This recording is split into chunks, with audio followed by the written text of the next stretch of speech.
Los directores. Líneas no escritas. Un placer saludarle como cada semana en este su espacio. Los directores, vaya que hoy tiene que quedarse con nosotros y si tiene dudas, si tiene inquietudes, pues hay que consultar. Dudas sobre todo me refiero en el aspecto económico. La verdad de las cosas es que quienes poco conocemos o conocemos nada más por encimita las cosas, pues sí nos sentimos preocupados. Y sin embargo yo veo a los expertos aquí presentes, pues como que muy relajados, muy relajados pese al panorama como el cielo en la zona metropolitana de Guadalajara, gris en estos momentos.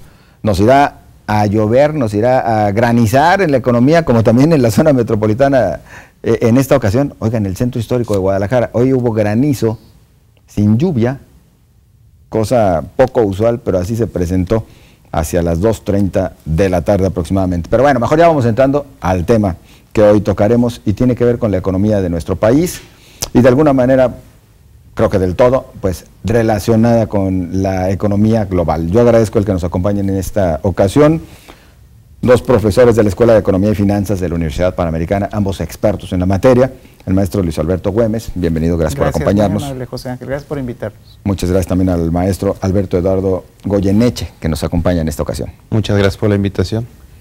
¿Qué nos está pasando, Luis Alberto Güemes? ¿Qué nos está pasando en nuestra economía que pues ya estamos preocupados?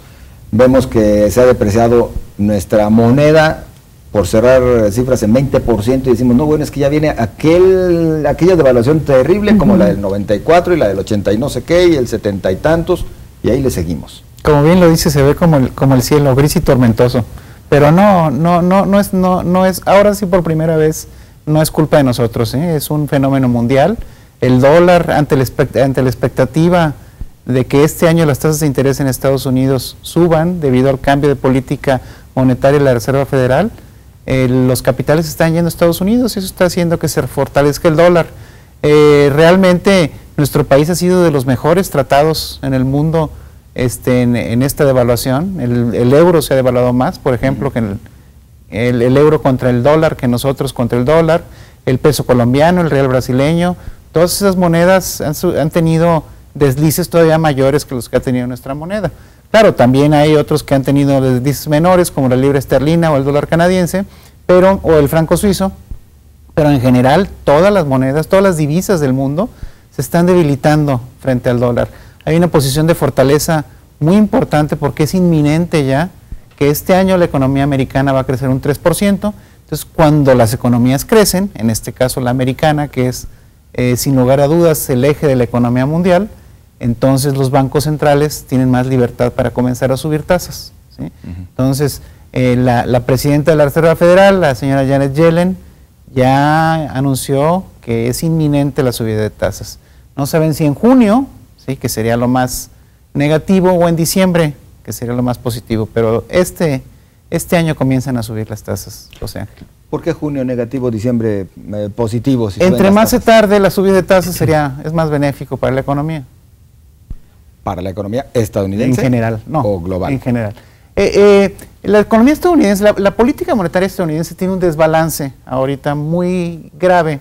Bueno, muy grande, no grave, grande, ¿sí? Desde el 2008 hasta la fecha, la política monetaria de los Estados Unidos ha sido una política expansionista. ¿Sí? ¿A qué me refiero? Una política de tener mucho dinero en el mercado por parte del Banco Central para estimular el crecimiento. ¿Sí? Del 2008 a la fecha pasaron 7 años, ¿sí?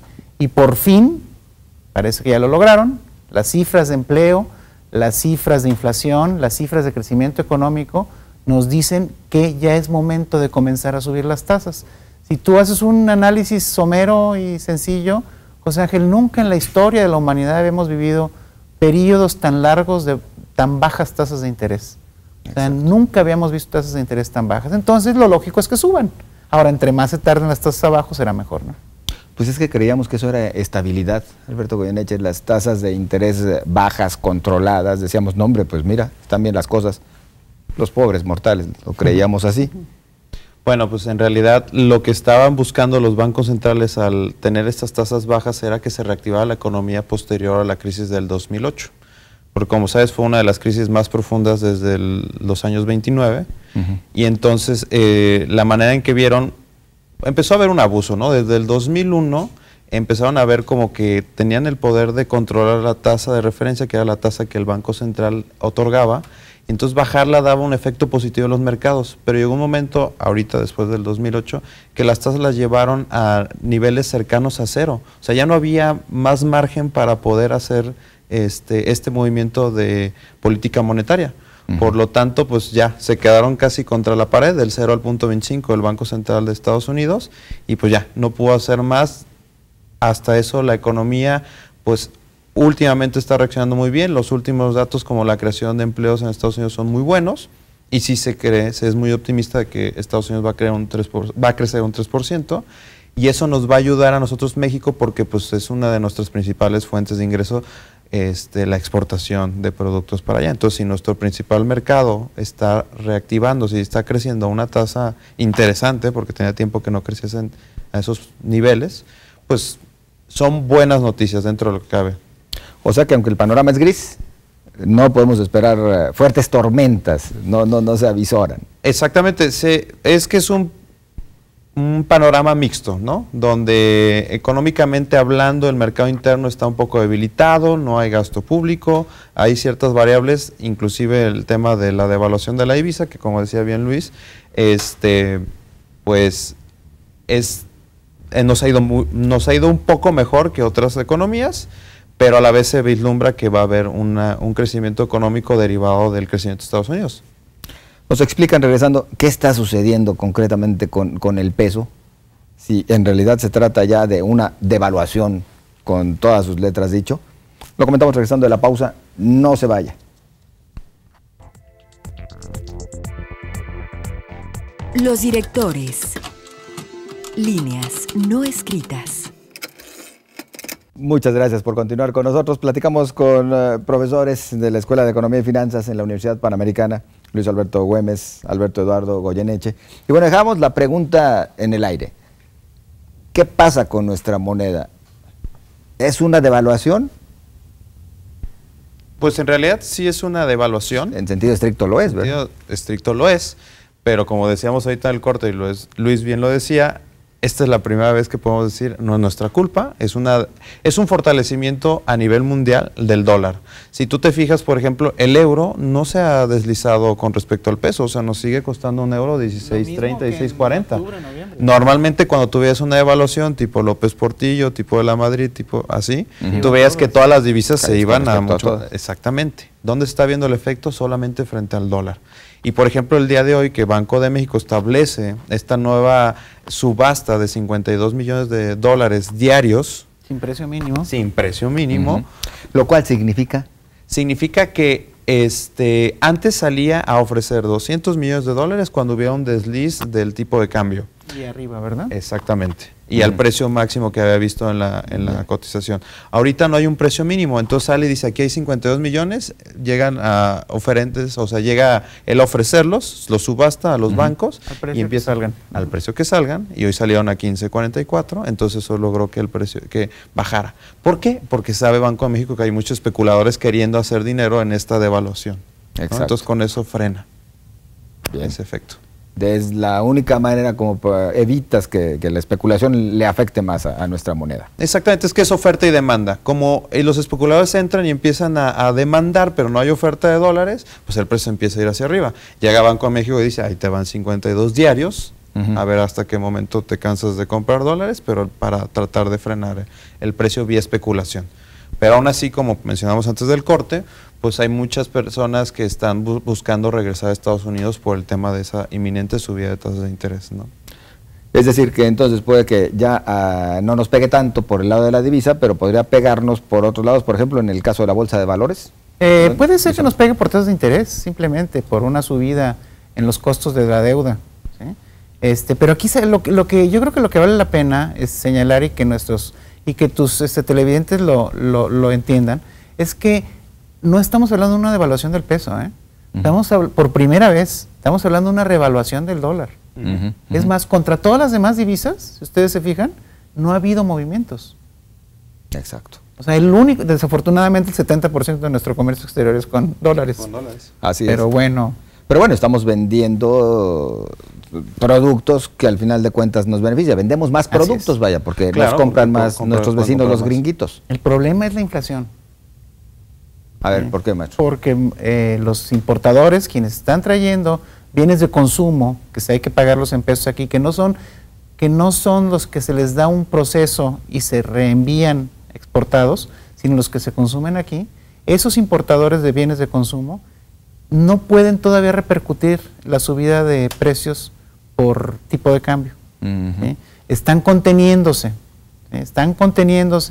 ya llevan desde noviembre conteniéndose, va a llegar un momento en que ya no van a poder más y va a haber problemas inflacionarios, presiones inflacionarias, forzosamente. ¿Y qué porcentaje de nuestra economía representa la importación de bienes de consumo? Pues por lo menos el 50%. Entonces eso también va a impactar. Sí. ¿Repercutirá en un aumento de precios? Seguramente sí. Y el Banco de México piensa que lo puede controlar con una subida de tasas. Y si hay una subida de tasas, José Ángel, lo que va a pasar es que el crédito va a ser más caro. Entonces, si la economía no jalaba, ¿sí?, con la subida de tasas, mucho menos va a funcionar. Tiene también algo que ver con lo que ya se ha anunciado. Por ejemplo, ya se nos dijo que este será el último año en el que las tasas de interés en el mercado hipotecario van a encontrarse en los niveles en que están. ¿Ya eso nos está anticipando que lo veremos en todos los ámbitos? Así es. Sobre todo en las tasas de corto plazo. ¿A quién le pega? A los industriales, a los comerciantes, al que debe su tarjeta de crédito. O sea, que es al el 98% de los mexicanos, ¿no? Así es. Sí, nos va a pegar a todos, nos va a quitar ingreso disponible y eso va a hacer que el consumo baje. Y hay que recordar que el consumo privado es el 70% del PIB. 70% del PIB. Y si ese consumo privado se debilita, de por sí es débil, pues menos va a crecer la economía.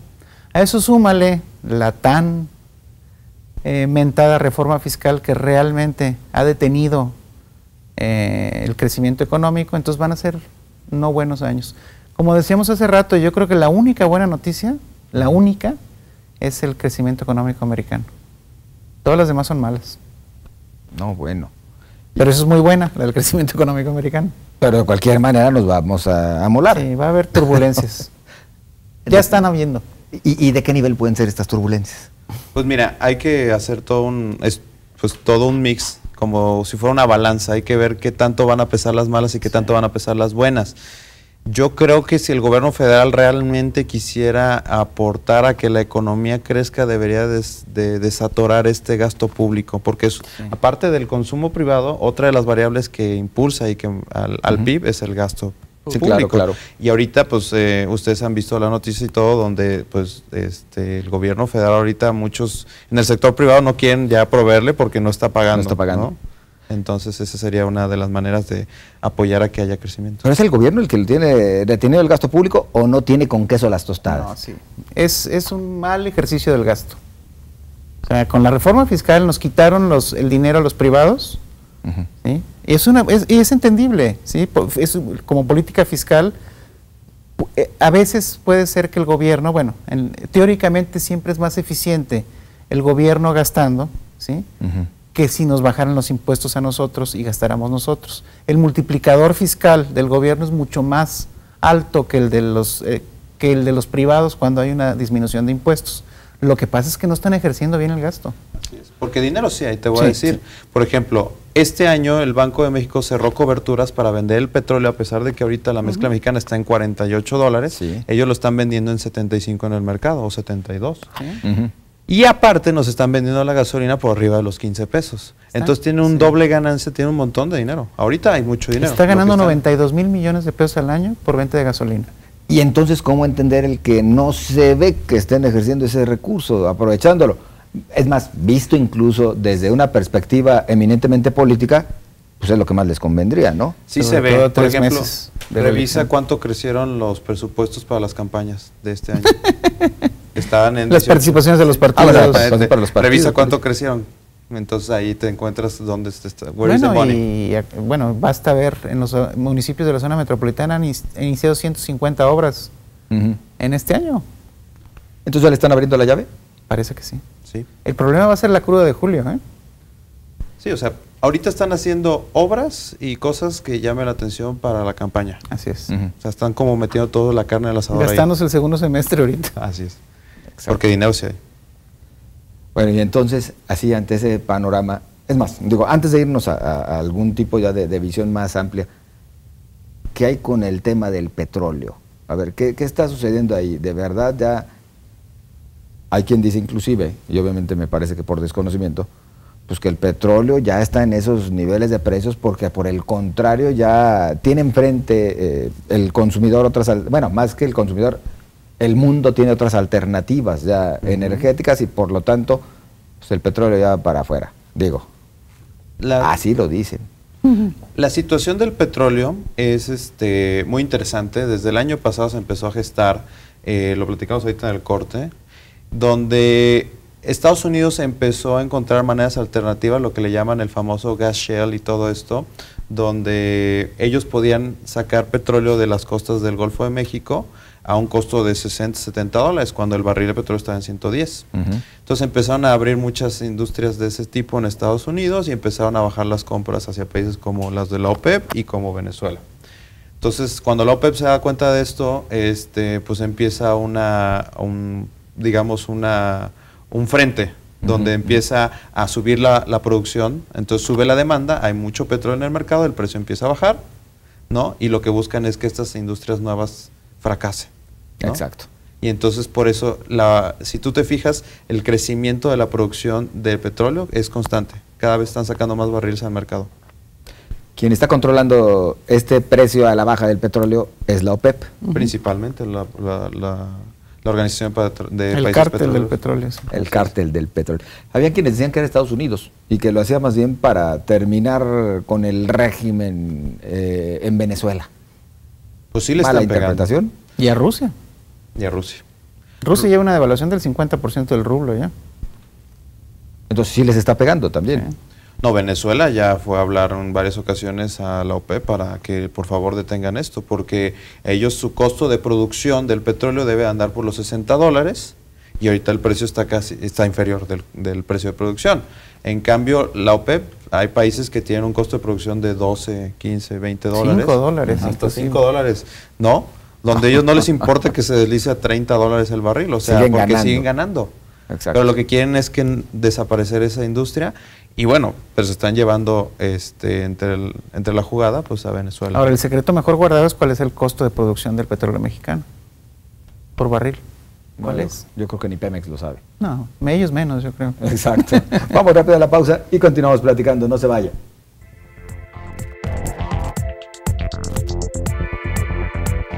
Los directores. Líneas no escritas. Muchas gracias por continuar con nosotros y gracias por participar. Los teléfonos aparecen en su pantalla. Comuníquese, participe. Gabriel Ojeda se comunica de la colonia Arboledas. Envía saludos al licenciado Luis Alberto Güemes, nos dice. Muchas gracias. Gracias. Ulises Fernando Flores González. ¿Por qué no podemos deslindarnos de Estados Unidos? ¿Por qué? 3,000 kilómetros de frontera, ¿se te hace poco? Ay, ni cómo, ¿verdad?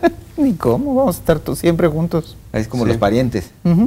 No hay manera de deshacerte del compadre, incómodo, ¿no? A veces incómodo y a veces cómodo. Claro, pero te voy a decir una cosa, Estados Unidos, mal que bien, nos ha ayudado mucho en sentido económico durante muchísimos años, ¿no? O sea...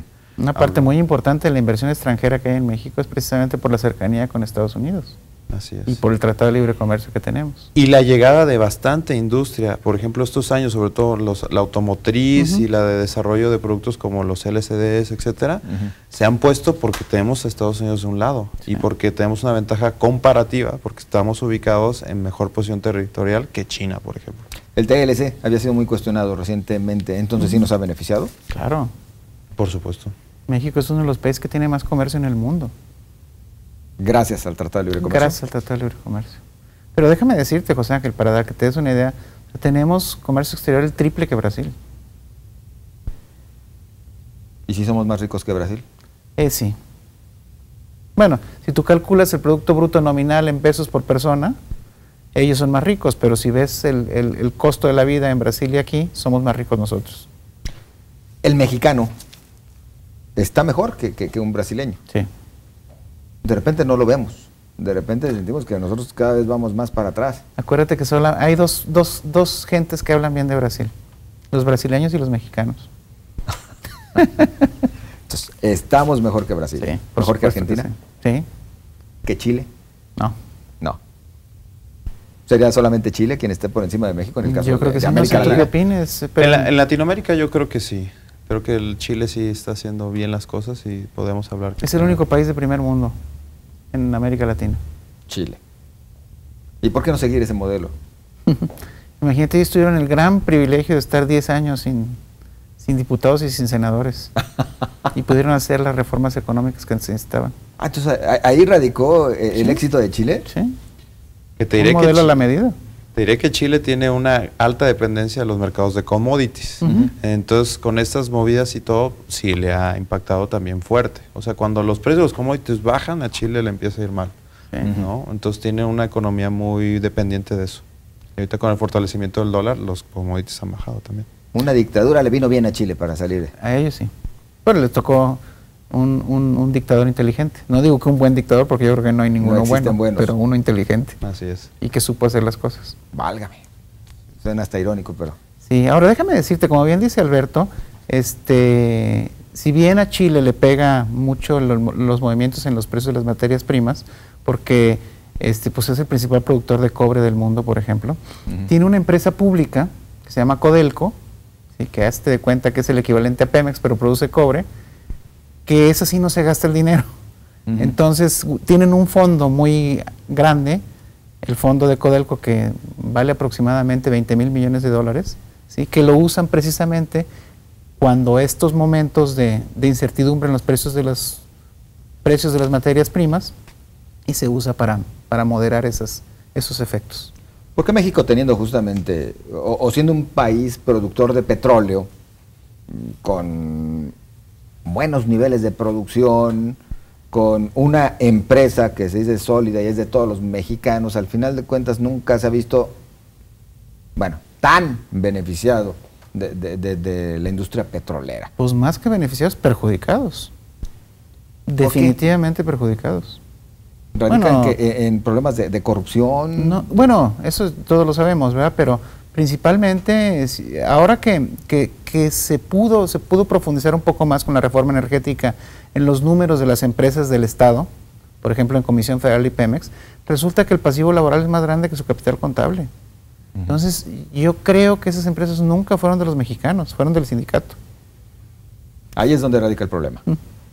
En el sindicato y en Las conquistas. excesivas conquistas sindicales que tienen. Excesivas. Digo, excesivas para un agente normal. Claro. Sí, si le preguntamos al trabajador o al pensionado de Pemex, va a decir que son excelentes. Que es lo menos que pueden pagar, ¿no? Así es. Exactamente. Y te voy a decir una cosa, o sea, si en lugar de usar, o sea, ¿qué pasa con el dinero de Pemex? Pues se queda mucha parte en los salarios, en las prestaciones, en el sindicato, y lo que sale, porque también tiene una tasa impositiva muy alta, se va al gobierno federal a pagar gasto corriente, que es sueldos y salarios del gobierno. Entonces, ahí se queda Pemex. Desgraciadamente no se crea infraestructura, nunca creamos una red para tener gasolinas propias, por ejemplo. Se pudo haber destinado el dinero para eso, para crear infraestructura, para incentivar pues tal vez puertos marítimos, o sea, hacer cosas que sí generan al país, pero no, se fue quedando en gasto corriente, se fue quedando en sindicatos. Un tercio de los ingresos públicos vienen de impuestos petroleros. Pero se quedan también ahí. Ah, sí, pues se va Es todito. A ver, una época, hubo algunos años, ya pasados, en los que sí los estados veían beneficios, ¿no? De ingresos extraordinarios del petróleo. Y ahí se cometió el mismo error. Al final también se lo gastaban en su personal. Nunca para hacer crecer, nunca para generar infraestructura que a la vez atrajera mayor inversión privada. Así es. Y ahora no va a haber excedentes. Acuérdate que esa diferencia, José Ángel, era del precio presupuestado en el presupuesto de ingresos de la Federación contra el precio mercado. contra el precio real. Entonces casi siempre como había estaba más caro. casi siempre había un remanente a favor. Ahora, ojalá que no les cobren a los estados. Es cierto. ¿El precio del petróleo va a seguir así también, a la baja? Yo he escuchado $60 a fin de año. Así es. Sí, yo también. O sea, llegó, tocó casi los 40 y regresó. Y va a estar ahí fluctuando entre los 40 y 60, más o menos. O sea, ¿60 ya es buen precio? Pues ¿Para depende. algunos? ¿Para quién? Porque hay industrias muy beneficiadas, hay industrias muy... El problema de perjudicadas. México es que cada día producimos menos petróleo. Sí. Entonces, Y los gastos son los dijeras, mismos. bueno, a $60 puedo producir más y a lo mejor me van a llegar los mismos dólares, pero no, ya no pueden producir más. Cada año se produce menos. ¿Y nuestra reforma energética? Bueno, ya la veremos. Imagínate, José Ángel, yo creo que yo también me pongo a pensar en el desencanto y de los inversionistas que estaban listos para entrar a ronda 1 o ronda 2, cuando el petróleo estaba en $110 y de repente se les va a 40. Yo creo que muchos dijeron, mejor me espero un poquito, ¿no? Claro. No podemos esperar aquellos resultados que se esperaban. No en esa valga la velocidad, redundancia. Yo creo que sí iban a llegar, pero en 10 años. Uy, se No, nos en decía que en 5. 2, no, en 5. 5 pensaba el gobierno federal. Sí, el año que veían así como clave era 2019, ¿no? Ujú. Con la apertura para que vinieran importación de petróleo y de otras marcas. Pero parece ser que esta caída y estos niveles del precio del petróleo se van a mantener este año y se prevé que vayan a durar unos par de años cuando menos. La competencia no va a entrar por lo pronto entonces a México. A lo mejor puede ser que hagan que aceleren el proceso, Dependerá de cómo se esté dando la situación en los mercados petroleros. Puede ser que sea muy productivo y muy benéfico para México adelantarlo. Hay ahorita un efecto en los gasolineros de que están abriendo muchas gasolineras. Están pidiendo muchas concesiones, esperando que en el 2019, que haya la apertura, vengan los extranjeros y compren estas gasolineras para ponerse, porque es más económico que abrir ellos mismos sus propias estaciones. Y el tiempo que se tardan en abrir. Exactamente. Por eso estamos viendo entonces ese fenómeno en este momento. Sí. La apertura de gasolineras. Ahorita por están todos lados. aperturando gasolineras, hay fondos de inversiones que están financiando que se abran gasolineras en un montón de puntos, esperando ponerlas en ventas en el futuro, ¿Eso no es especulación? por supuesto. O invertir a mediano plazo, ¿no? Órale. Pues ahí vale la pena entonces darle seguimiento. Sí, ¿A sí, dónde sí. llegan todas estas gasolineras? ¿Quién las trae, no? Bueno, un grupo muy importante que está adquiriendo es el grupo OXXO. Sí, de FEMSA. Exacto. Es eso. Están apostándole a venderlas a futuro. Sí, o claro. a operar su propia cadena, También. como puede ser OXXO. A ver, tú la pones y la vas a operar. Sí, si te pagan... Y estás esperando que tenga un valor residual de que alguien venga y te las compre a buen precio. La Unión Si de no te Gasolin- llana el precio. Perdón, la Unión de Gasolineros de Jalisco, Colima y Nayarit dice que, bueno, eso que se nos ha dicho, de que va a venir la competencia y que ahora sí cada quien va a vender a su propio precio, pues es una falacia. O por lo menos que ellos no pueden. Pues que en se Monterrey olvide ya el lo están gobierno. haciendo. ¿En Monterrey? Ya hay precios diferenciados. ¿Y por qué hay así y aquí no? Habrá que ver, a lo mejor tiene otro tipo de unión de gasolineros. Otro fenómeno relacionado con las características Sindicatos, del sí. tapatío. ¿Será? Puede ser. No sé. Pero, por ejemplo, ve el efecto de las fronteras. Allá tuvieron que ajustar el precio de la gasolina para que no se murieran los gasolineros de allá, porque los precios de Estados Unidos eran brutalmente a la Más mitad. Hubo un tiempo en que era al revés, ¿verdad? El estadounidense venía y compraba en México. Por Depende. supuesto. El estadounidense es muy pragmático. Y como sabía que en ese entonces los precios en México no se movían, entonces cuando subía en Estados Unidos la gasolina se cruzaban a México a cargar. Pero cuando baja se quedan allá. Exacto. Esos tienen la gran ventaja de que el precio reacciona al mercado. En México no. Así es. Tenemos que ir a la pausa. Y ya regresamos al último bloque. Y yo sí quisiera pedir a nuestros invitados pues que nos dejen así como que ese mensaje de cuál es la expectativa y qué puede hacer el pobre mortal, qué puede hacer el empleado para salirle adelante en este y el siguiente año que seguramente pintan Complicados. así, con cielo gris. Ujú. Regresamos entonces, no se vayan. Gracias.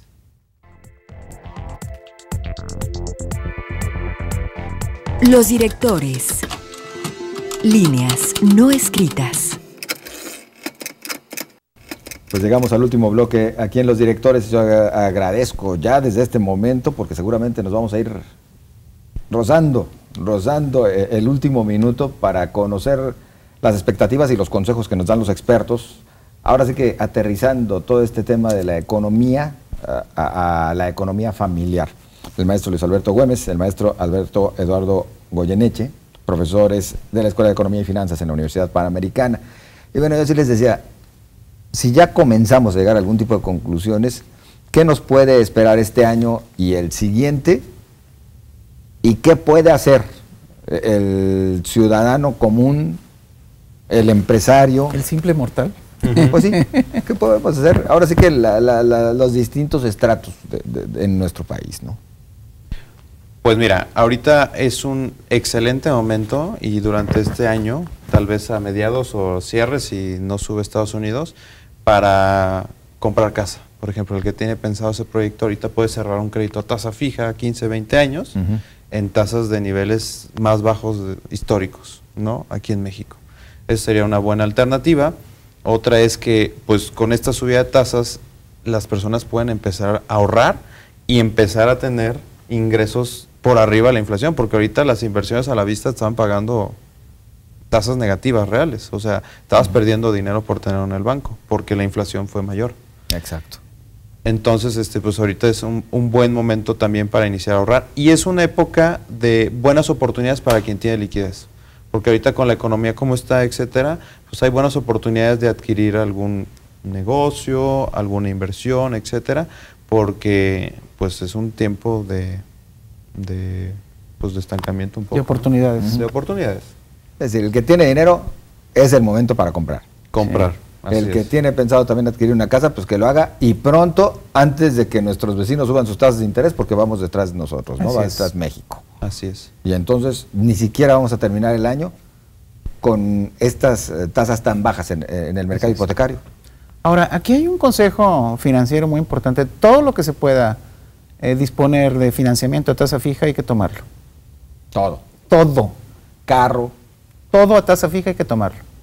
Digo, siempre y cuando la capacidad de pago dé. También, ¿verdad? Pero, y al revés, para invertir todo debe ser a tasa variable. Ese es el consejo fundamental. Porque se prevé una subida de tasas. Se prevé una subida de tasa, entonces, si tú vas a invertir, hay que invertir en plazos muy cortos. Para invertir a plazos muy cortos. Y para tomar crédito a plazos muy largos y tasas fijas. Tasas fijas. Plazos cortos y tasas variables, sí. Y que no se confunda, las tarjetas de crédito son tasas variables, aunque te digan que son fijas, que están topadas, siempre están fijadas a la TIE y esa va a subir. ¿Pagar tarjetas de crédito como de lugar? Ahorita es buen momento porque la tasa sigue baja. Ahorita tus intereses no se han calculado sobre tasas más altas. Ahorita es un buen momento para pensar en liquidar esas deudas. Lo ideal sería tomar crédito a tasa fija y con eso pagar la tasa variable de la tarjeta. También por ahí puede ser. Y ahí se evitan cualquier bronca con Hacienda, porque aquí en este momento estaba guardando el dinero bajo el colchón, ¿no? Bueno, muchos mexicanos. No se puede, bueno, acuérdate que con las reformas fiscales, tanto la parte de pagos de tarjeta, como de compra de inmuebles, como de compra de automóviles, como de compra de joyería, como de todas esas cosas, están dando aviso. No sé qué vayan a hacer con tanta información, no creo que tengan la capacidad para procesarla, pero de que existe la información, existe, y está ahí para usarla cuando quieran. ¿Sí? Acuérdate lo que le pasó al exgobernador de Guerrero, a Ángel Aguirre, que se volvió enemigo del sistema, y lo primero que le encontraron pues fue cosas en el SAT. Exacto. Esa es la herramienta ahora moderna de coerción. Estamos vuelvo a hacer la pregunta, creo que yo la había hecho casi al inicio, ante un escenario de crisis en nuestro país. ¿Podemos hablar ya de crisis económica? No. De turbulencias, ¿no? Hay turbulencias, hay un tipo de estancamiento económico, pero no es una crisis. Los fundamentales de la economía siguen siendo buenos, sólidos. Sí.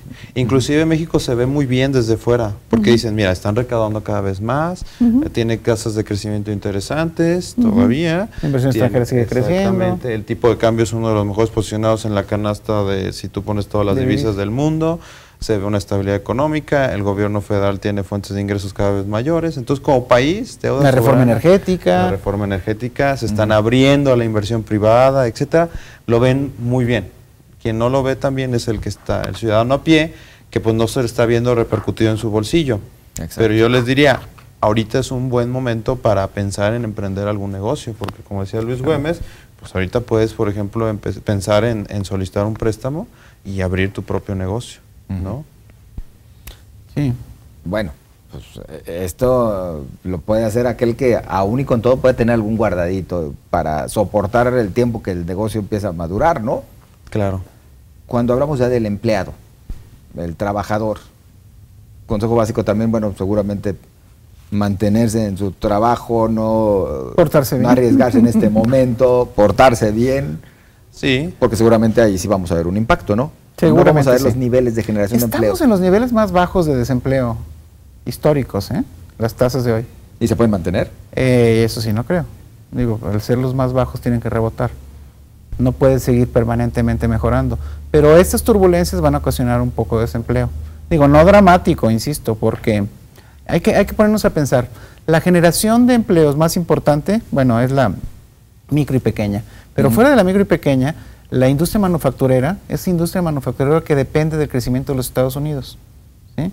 Y, insisto, la economía americana va a tener un excelente año, el mejor en los últimos 15 años. ¿Sí? Y ello va a hacer que todas las actividades manufactureras de México se vean beneficiadas y que a lo mejor ahí sí va a haber más empleo. Ujú. La industria maquiladora. Excelente, les va a ir excelentemente bien. No se puede prever tampoco que se vayan. O sea, estas grandes... No, al contrario, maquiladoras. se al están revés, instalando. y se vuelven más atractivos. Con el tipo de cambio así, se vuelve mucho más atractivo. Claro. Porque el americano puede comprar Hay más. que recordar, José Ángel, que cuando llegó el grueso de la industria maquiladora electrónica a Guadalajara, Sí. ¿sí? Fue cuando el tipo de cambio se fue de 3 a 8. Es cierto. ¿Te acuerdas? En 85. Entonces podemos esperar 95, perdón. mayor inversión extranjera en México.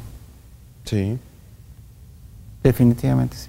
Mayores exportaciones, pero un costo más caro de la vida para los simples mortales que vivimos aquí. Por todo lo que hablamos de los productos Y que con se- los mismos ingresos, ¿eh? Válganos Dios. Entonces nos estamos quedando aquí medios confundidos, ¿no? Ya el compañero ya quiere retirarse, inclusive el camarógrafo ya. Cautela. Cautela. Sería tal vez... Prudencia. Claro. O sea, ahorita no hacer gastos innecesarios, cuidar a generar algún ahorro para cualquier imprevisto y sobre todo muy importante, prever hacia futuro, generar un fondo y también pensar en tu fondo para el retiro, ¿no? Porque, por ejemplo, el SAT sí ha subido su base de contribuyentes, pero no ha subido al mismo ritmo el IMSS. Ujú. Y el IMSS trae ahí un tema importante de, por ejemplo, tuvo un déficit de 45,000 millones Ujú. este año pasado. Entonces, por ahí hay un tema importante donde hay que cuidar nuestro propio retiro y hay que generar nuestro propio ahorro, ¿no? Entonces, Acuérdense que ya no hay pensión universal, ¿eh? Exacto. Bueno, partiendo de que las tasas de interés van a crecer, entonces sí se volverá más atractivo, inclusive hacer un poquito más de dinerito a mi Afore, aportaciones ¿no? complementarias Así a las Afores, sí. Así es. Que aparte dan excelentes rendimientos, ¿eh? Sí. Pero excelentes rendimientos las Afores realmente. Ahí sí convendría estarle Ahí sí invirtiendo. convendría, con muy poco riesgo o cero riesgo, se pueden conseguir tasas de interés de corto plazo del 6 o 7%. Y que lo pueda hacer cualquier mortal cuando quiera con su propia Afore. Así ¿no? es. Porque tienes una subcuenta adicional de ahorro, de aportación Adicional. voluntaria. Así es. Hay quien en su momento, en otras épocas, también le invertía en su tarjeta de crédito. Es decir, en vez de sacarle, ahí guardaba dinero porque le generaba interés. ¿Vamos a regresar a esos momentos? No creo. No. No creo. No, los márgenes de las tarjetas de crédito son bestiales. O sea, cuando debes, te cobran el 60. Y cuando inviertes, te pagan el 2. Ah, no es la misma. Ojalá. No, si fuera así, Ojalá, créeme que todo el mundo claro. metería el dinero ahí. Estarían ahorrando ahí. Claro, pero no, el margen de intermediación de la banca es brutal. Brutal, insisto. Por ejemplo, ahí es donde te das cuenta del tamaño del margen. Te pagan el 2% por ahorrar en la tarjeta, ¿sí? Y te cobran el 60% si debes. ¿Y sabes qué? No es tanto porque el mercado, o sea, porque los bancos, así sea, o sea, el mercado no lo ha demandado, el mercado, tenemos una poca penetración bancaria y también somos malos usuarios de los Sí. servicios bancarios, porque no demandamos tasas de interés bajas. O sea, ¿Y cómo lo podemos hacer? pues cuando Con salga un buenos producto, récords, sí. exactamente, cuando salga un producto más competitivo que el que tenemos, cambiarnos a ese. Si, oye, si Por hay un ejemplo, en crédito, hipotecas, se exactamente, puede. ya hubo una reforma donde tú te puedes cambiar una hipoteca, pero ¿cuántos cambios de hipotecas? Pues los trámites, el costo del notario, etcétera, entonces uno se desidia. Y eso te detiene, sí. No, pero seguramente también tiene mucho que ver con pues con desconocimiento, ¿no? Es decir, el mexicano no es el más informado. Somos malos consumidores, necesitamos informarnos más, meternos, ver cuánto nos cobra, cuánto nos cuesta, comparar y decidir la mejor. Y cuando salga una mejor, cambiarnos a esa. Y eso va forzando a los bancos a hacerse más competitivos. Pero si tú le dices al banco, oye, aquí está el mercado mexicano, ellos aceptan tasa del 60% porque lo que hacen... Aunque sean buenos acreditados. Exactamente.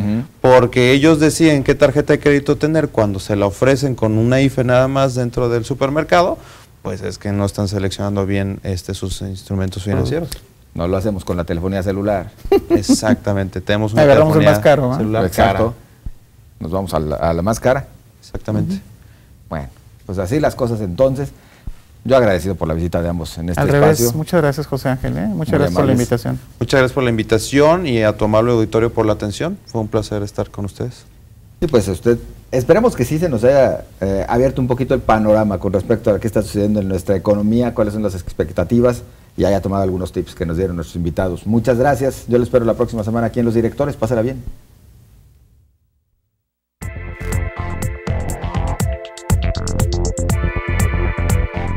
Los Directores. Líneas no escritas.